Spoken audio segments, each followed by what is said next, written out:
அனைவருக்கும் இனிய வணக்கங்கள். நான் உங்கள் ஆசான் வளர்சு தினேஷ் ராஜா. நம்ம இந்த சீரீஸ்ல சூரியனின் சூட்சமங்கள் பத்தி பார்த்துட்டு இருக்கோம். பொதுவா ஒருத்தங்களுக்கு எப்படிப்பட்ட தசை நடந்தாலும் சரி, அந்த தசாபுக்தி நன்றாக இருந்தாலும் சரி, கெட்டு போயிருந்தாலும் உங்களுக்கு சூரிய திசை நடக்குது அப்படின்னா அதுக்கு சில பரிகாரங்கள் இருக்கு. அந்த பரிகாரங்கள் நீங்க ஃபாலோ பண்ணிக்கலாம். சூரியன் அப்படின்னா கோதுமைன்னு அர்த்தம். சூரியன் அப்படின்னா நம்ம தலைக்கு போற தொப்பின்னு சொல்லலாம், கெடிகாரன்னு சொல்லலாம். அப்ப சூரியன் ஒருத்தங்களுக்கு ஜாதகத்துல பலமா இல்லை அப்படின்னா உங்க வீட்டுல ஓடாத ஒரு கடிகாரத்தை மாட்டி வச்சிருங்க. தொப்பி தானம் பண்ணுங்க, ஹெல்மெட் தானம் பண்ணுங்க. இந்த மாதிரி விஷயங்களை செஞ்சுட்டே இருக்க உங்களுக்கு ஒரு நல்ல மாற்றம் கிடைக்கும். சூரிய திசை நடக்கிறவங்க, சூரிய புத்தி நடக்கிறவங்க இந்த பரிகாரத்தை ரெகுலரா செய்யலாம்.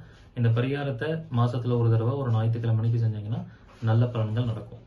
இந்த மாதிரியான சூட்சமமான பரிகாரங்களை வகுப்புல சொல்லிக் கொடுக்க போறேன். இந்த வகுப்பு வரக்கூடிய ஞாயிற்றுக்கிழமை நடக்க போகுது. இதற்கான கட்டணம் 786 ரூபாய். விருப்பம் இருக்கிறவங்க இதை ஜாயின் பண்ணிக்கோங்க. நன்றி, வணக்கம், வாழ்க வளமுடன்.